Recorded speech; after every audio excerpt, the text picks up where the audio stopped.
Okay, so I'm on my way to judo. So the road to fighting fitness. Yeah, we're getting back fit, healthy, strong again. Obviously, I just had a week off because of my calf. I tore something in my calf.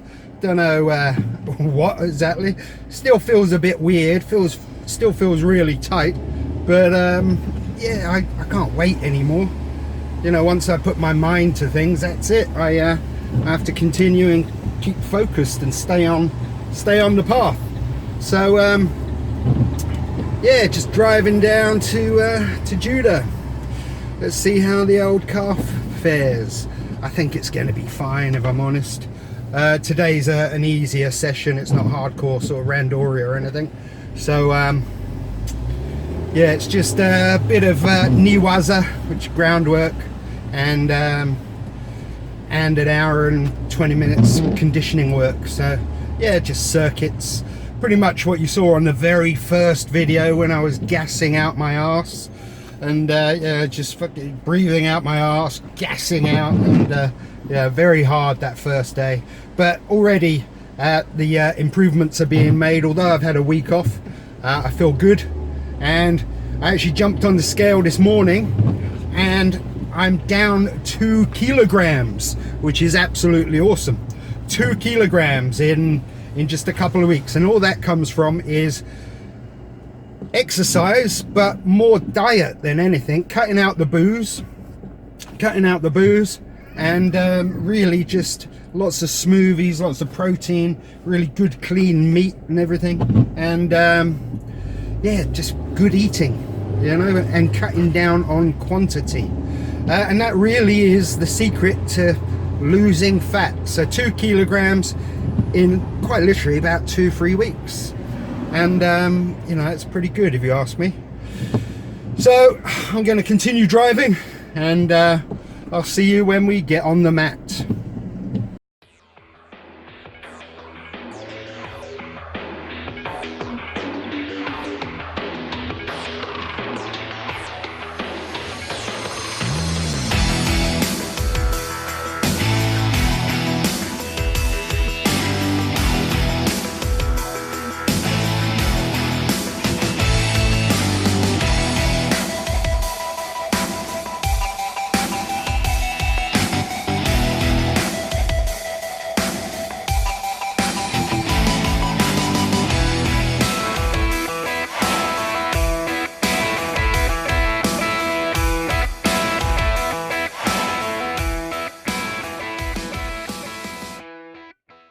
Yep.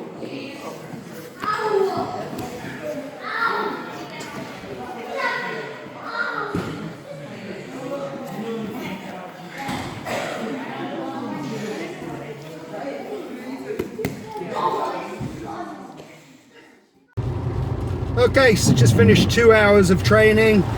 It was niwaza, which is ground fighting, and you know, strangles, turnovers, all that sort of stuff. Hold down, submissions, all that sort of stuff. Good stuff. Worked up a good sweat. And then circuits. And yeah, got about sort of 2 hours in, hour and 45 minutes in, and then I felt the calf tweak again. I felt that little pop sort of sensation in the calf. I was like, oh, here we go. So yeah, that was it. I had to sort of duck out a little bit early, 10 minutes early, because I didn't want to injure it. You know, the calf held up for a good hour and 45 minutes, and then it sort of gave out. And I think it's just going to be one of those injuries that don't fully repair properly. You know, you always get these, especially in, you know, with martial arts, you know, fighting injuries and all that sort of stuff. They don't fully repair. And all that happens is the muscle around them builds up, and it just builds up that way, and you get the strength back in the limb that way. You know, so the muscle doesn't fully repair properly. It doesn't go back to how it was 100%. So what happens is all the tissues around it sort of strengthen and reinforce the one that's weak. So I think it's just going to be one of those. So I'm sure there's going to always be a bit of sort of popping and grinding in the muscle as time goes on. I don't think it's going to fully heal 100%. It's never going to be, you know, perfect again. So just got to suck it up. But yeah, it's life. Life in the judo game, as it were. But yeah, that's what we're doing. So yeah, I had to duck out early, a little bit early, 10 minutes early, just get off because I didn't want to injure it anymore. And that's really it. Got a good sweat on. Like I say, just through diet and exercise, although I've had a week off training because of the injury, I've still managed to lose 2 kilograms. I'm not sure what that is in pounds, but 2 kilograms in 3 weeks is pretty good. With a week off with injury is pretty good, and that's just down to diet and, you know, a bit of exercise, but really diet, cutting out all the food, cutting out all the junk food. Although I still, you know, have a little biscuit here and there or something like that. But I think the real key is getting rid of the booze. You know, once you stop drinking. I haven't drunk for about over a month, well over a month, almost 2 months. Once you stop drinking, that's when things really change. And I don't know if anyone's drunk lots before and then suddenly stopped. I mean, I do it all the time. I don't drink a lot anyway, but you know, so I stop and start, and I, you know, have little binges and all that sort of thing here and there. But you know, I'm not a pisshead. I'm not, you know, some pisshead that goes out every weekend and gets pissed and sort of, you know, fucking froze up in the car park and all the rest of it. Some tosser. No, I mean, I have a drink, and if I do drink, I drink at home anyway. I don't go out because, well, let's just say I've dealt with that too much in my life. So yeah, I don't like being around pissheads and, you know, idiots like that. So yeah, if I do have a drink, I have a drink at home, but you know, I don't go out with a queuing up, paying in to get. Yeah, I'm 47. I don't need to do that anymore. Trust me, I've done that enough in my life. And yeah, so once you do cut the booze, that's it. You know, real changes happen quite quickly, and that's the best thing. If you've got a load of fat that you want to strip, just get rid of the booze. Stop the booze. You know, stop the junk food. Stop the booze. Just increase your activity a little bit, and the weight will fall off you. 2 kilograms in 3 months. 3 weeks. 2 kilograms in 3 weeks, just through cutting the booze for 2 months, training. Only 2 weeks out of 3 weeks, because I was off with an injury for a week, and just really watching the food intake. So the portions are smaller, the food itself has changed. Example, all I've had today is 2 or 3 coffees, 2 or 3 cappuccinos, and 2 smoothies, 2 protein smoothies with fruit and, you know, fruit in it, and protein powder, but real fruit in there as well. So half a banana, a handful of blackberries and all that stuff, milk, some yogurt, some oats. Had 2 of them today, and that has kept me going all day, even through 2 hours of training. So it is amazing what you can achieve when you put your mind to it. So yeah, I've back on the mat, feels good. Had a good sweat. I'm 2 kilograms lighter, which is amazing, in 3 weeks. And that's it. The road to Texas continues. The road to fighting fitness continues. And while we were on the subject of Texas and challenges and all that silly stuff, let's just think about why I made that challenge. Yeah, let's just think about that. We got a guy who for years has been trying to convince everyone he's a military contractor, ex-military contractor, ex-special forces SEAL or whatever, you know, some special forces mercenary. 2 black belts he said he has. He's trained in knife fighting and all the rest of it. And to me, that's just bullshit. You know, I'm not one of these idiots that, you know, get online and make stupid challenges. I'll fight anyone. I'm not an idiot.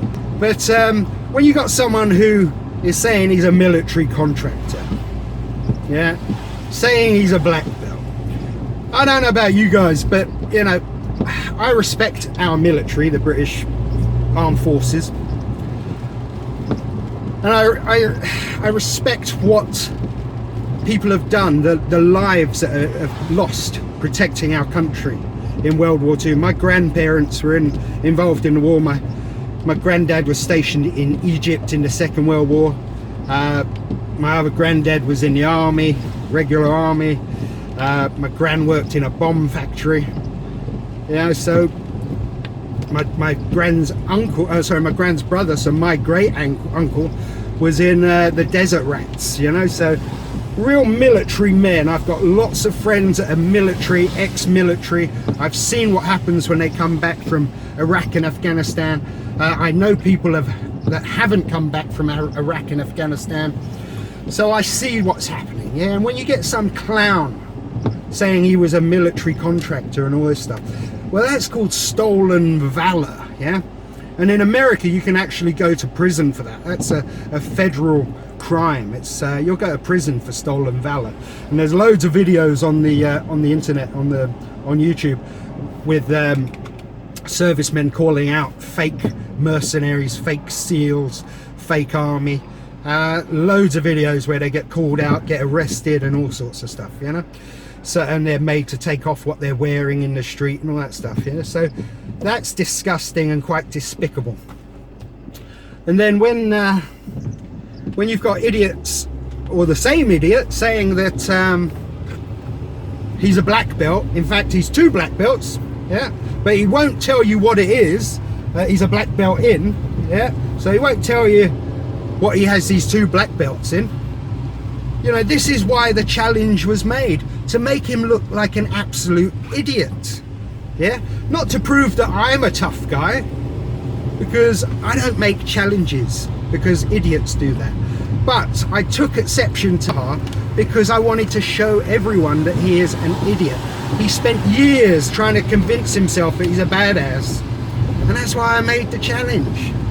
Not to prove I'm a badass, but to prove he's not a badass. Yeah?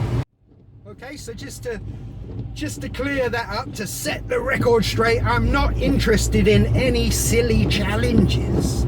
Alright, that's childish stuff. That's for the teenagers. Yeah?